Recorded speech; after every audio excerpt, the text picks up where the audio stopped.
Ahoy there, Briney here, coming at you with another Genshin Impact video. Now, the Windblume minigames are relatively challenging. Even more so are some of the challenges within the minigames. Now, there's some here like never get hit by a bubble in Bubble Speedster or Bubble Crash, and that one...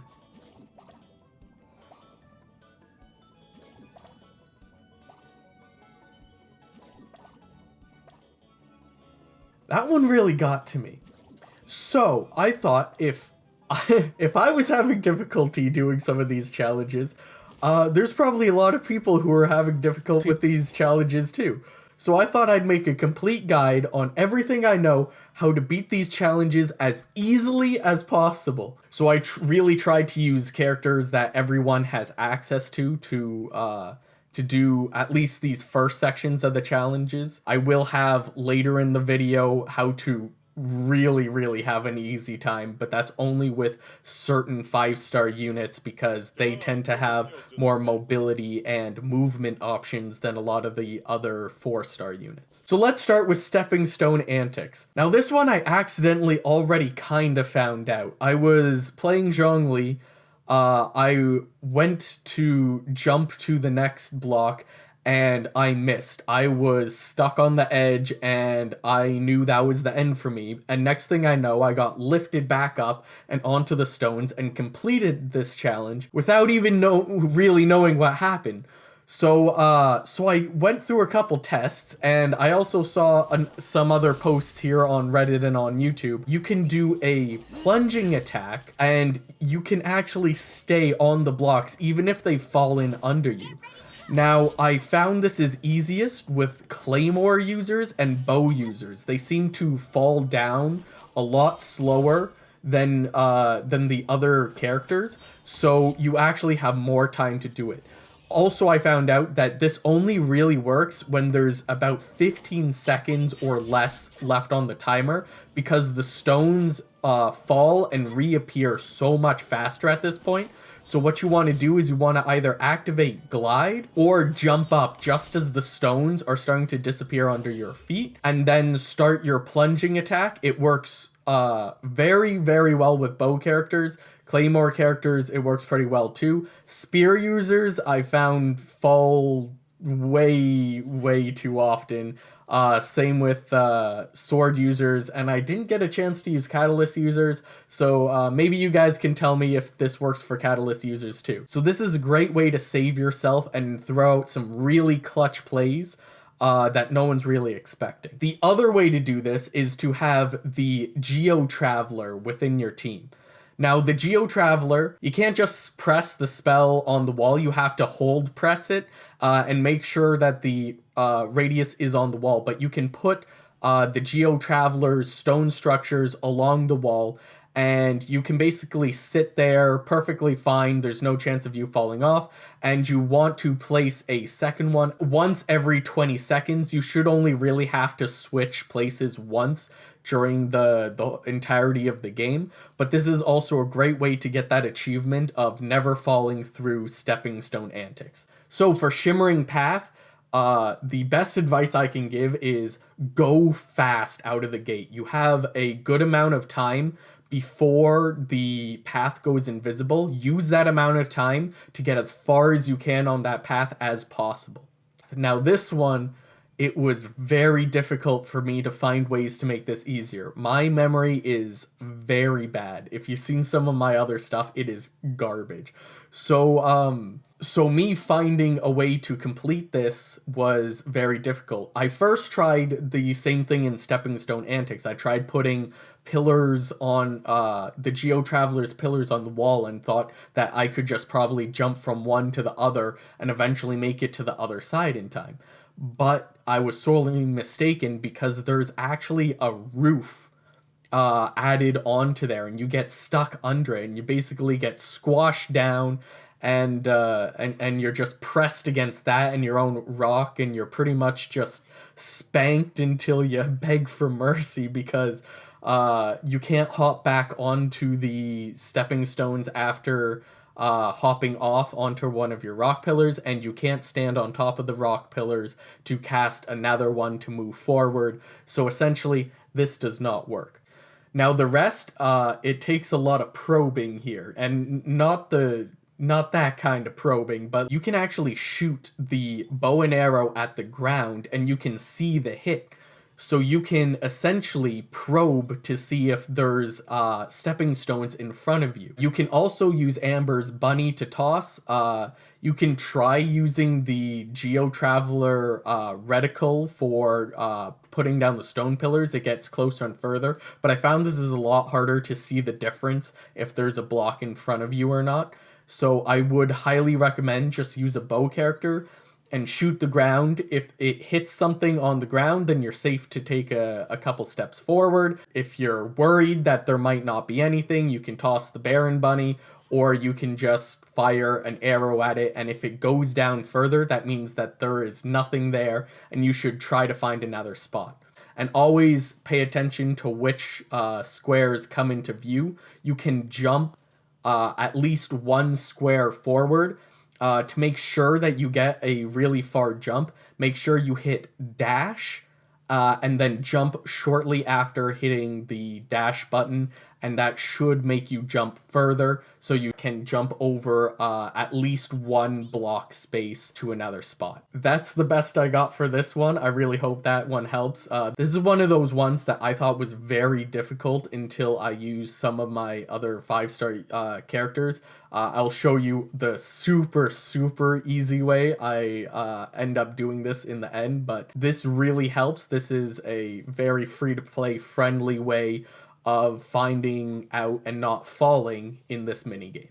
Oh, now Bubble Crash and Bubble Speedster. These were so hard. There were so many times that I couldn't. It was a really fun game mode. It really tests your skill. And I thought there was no way I could really find a way to make this easier on anyone who played, but I did. I found a way. So in general, what you need to complete this one, that to make it a lot easier on yourself, is use the dash. Don't hold down sprint, use the dash. You can move faster and further for less stamina if you keep tapping dash rather than holding down sprint. So that's tip number 1. Tip number 2 is use taller characters. They tend to have dashes that go a lot further than some of the shorter characters. Tip 3 and 4 is use Barbara or Razor. They really help keep your stamina for sprinting up, or Kaya. Kaya is a great free-to-play option that can replace Razor. So you can use Kaya, maybe 2 Animo characters on your team to make sure your stamina stays up. And just remember, tap dash. It limits you to 2 dashes in a row, but if you actually wait 1 second after the first dash, there is no time between the other ones. So if you dash, say 1, dash, say 1, dash 1, then you can continuously dash without that 2 dash limit. If you do accidentally dash twice really close together, then you have to wait a couple seconds before you can dash again. Now, this was information that is pretty much general to everyone. This was probably the most difficult minigame for me to complete. I tried everything I could possibly think of to try to cheese this out, to do it in an easier way, and I was coming up with nothing. I tried climbing the walls on the outside, see if I could get on the fence, try to get out of bounds in every single way that I could to see if I could find a path that would be super easy without any bubbles or bubble interference. I tried using Diona and Amber to shoot their elemental arrows at the bubble machines because they reminded me a lot of the flamethrowers in the very early Genshin domains, where you could hit them with the ice attacks and they would stop spitting out the flames for a little while. But none of these worked. I thought I was at a dead end. I thought there was no possible way to do this easier. I just thought of whatever my normal advice would be, which is run fast, don't get hit. But I thought of one thing that actually really helps. This makes this game mode so much easier. It's like you pretty much get 4 get out of jail free cards. All you have to do is charge up your elemental bursts before you go into the mini games. And when you use your elemental burst, you actually have iframes where you can pass through the bubbles unhit. So this really helps, especially when there's the wall of bubbles that are impossible for you to dodge unless you go into one of those alcoves on the sides, which, you know, some of them close and it's random. Or when you're running around that horrible corner where you're just hoping, please no bubble, please no bubble, please no bubble. You can just use your elemental burst, phase through the bubble, and carry on like nothing ever happened. So this really helped. I really hope this helps you complete this challenge, because I worked really hard trying to find a way to make this easier on people. Because, yeah, this was definitely my worst mini game. I thought it was really fun, but it's definitely my worst mini game. Now, I thought these were the only tips and tricks that I could give, but today while I was playing co-op, I actually found out that you can pass between the bubbles by just using the iframes on the dash.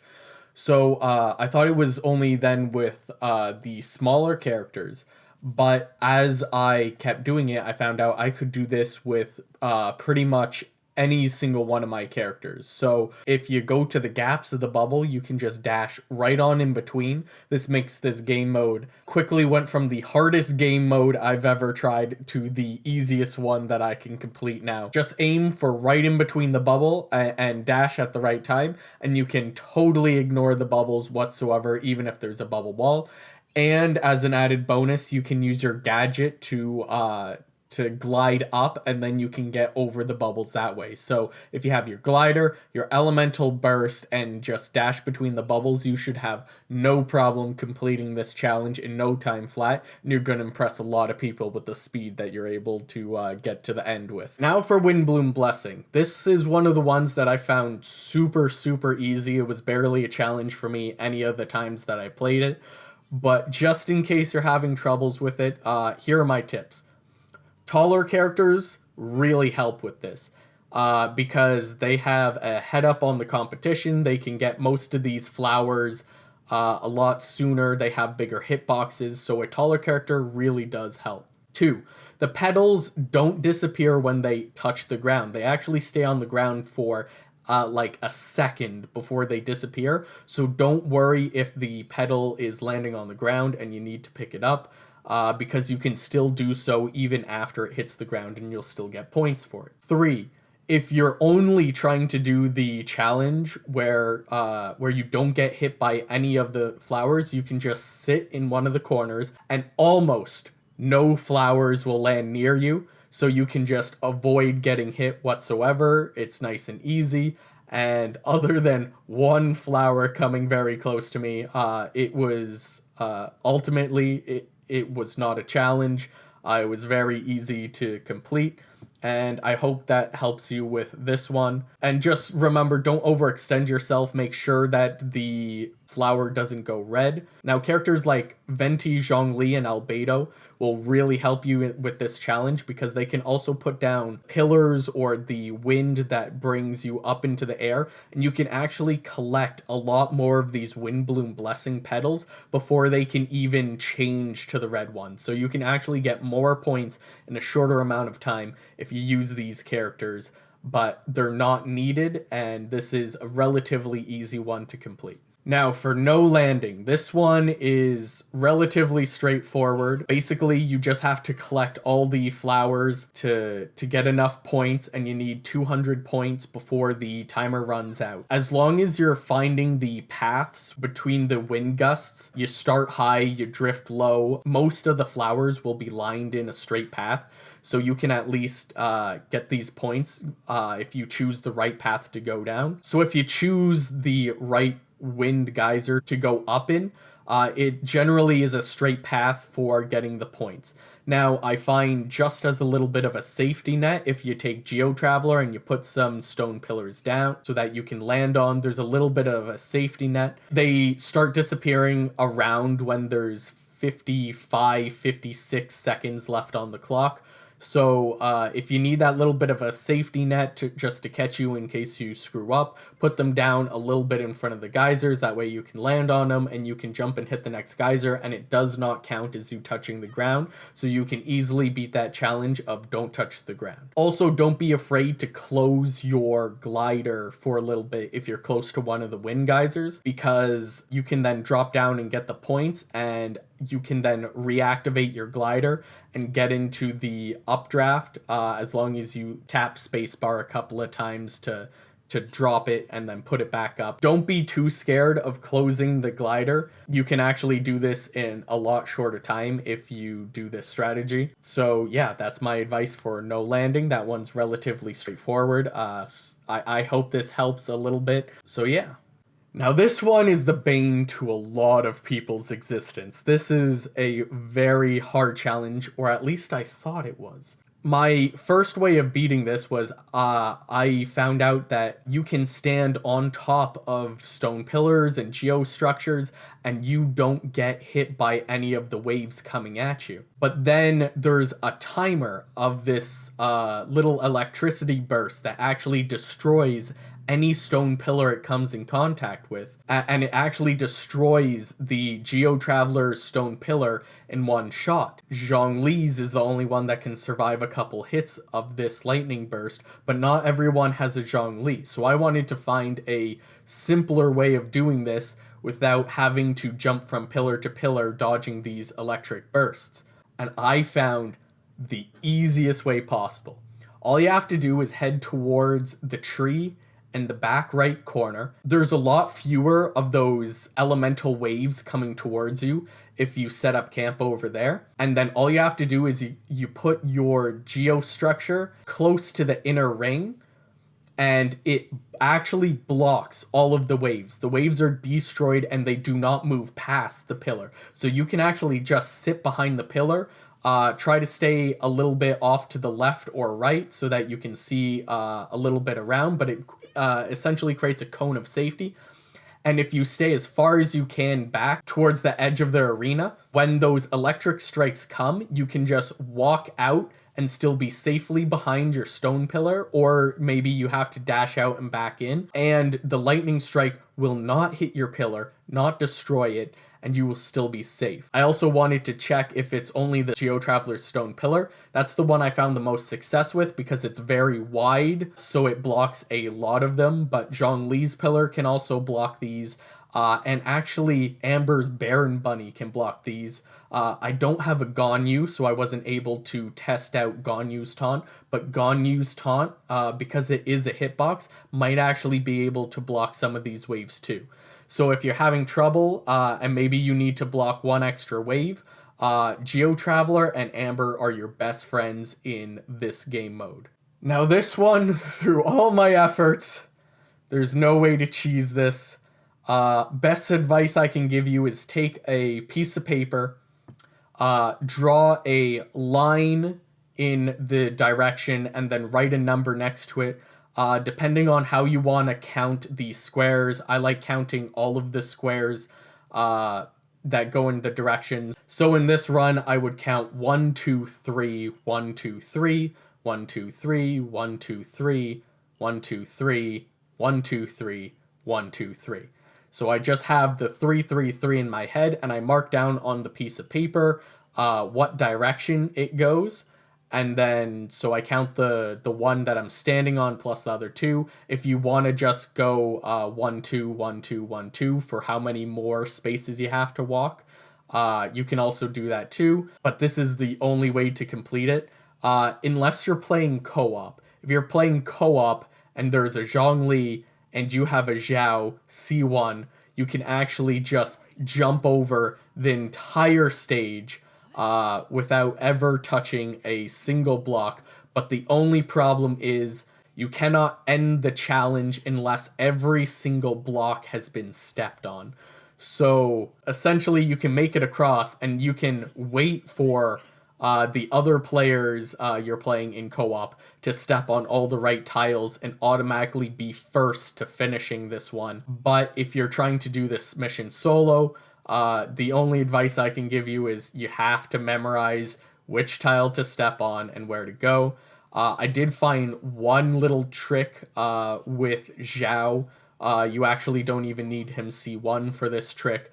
If you step on the wrong space and you jump up and time pressing dash, you can actually stay up until the box disappears, and then get onto the next block. Just hope that it's an actual space block that you can continue the game on, because mine obviously wasn't, but you can survive the trapment with Zhao. Now that I've gone through all the really easy ways to do this with free-to-play characters, there are a couple ways to do this super easily with 5-star characters. Now, I don't have Venti or Albedo, but I imagine that those two would come in handy with a couple of these challenges too. One of the most useful 5-stars in almost every single one of these challenges is Zhao. His insane amounts of mobility and the fact that he can use his ability in the air can save you in a lot of situations.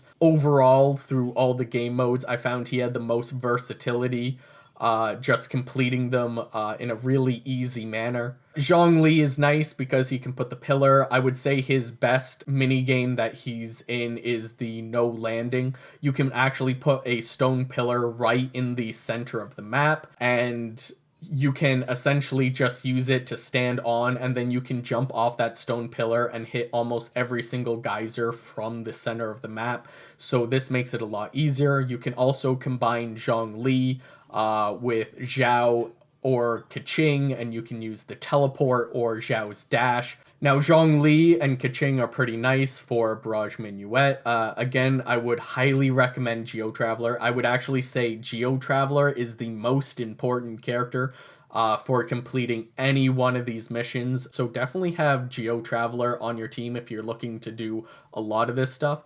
But Zhongli and Kaching, you can use Zhongli's pillar to block. You can use Kaching's teleport, so whenever one of those electric zaps is coming your way, you can just teleport up out of the way, and then float back down to behind Zhongli's pillar where it's nice and safe. Now, the challenge that probably becomes a lot easier with some of these 5-stars is Bubble Speedster and Bubble Crash are so much easier with Kaching. While you can't teleport right through the bubble, I was actually super surprised to find this out, but Kaching has an active hitbox while she's teleporting, so she can actually get hit or trapped as she's teleporting from one location to the next.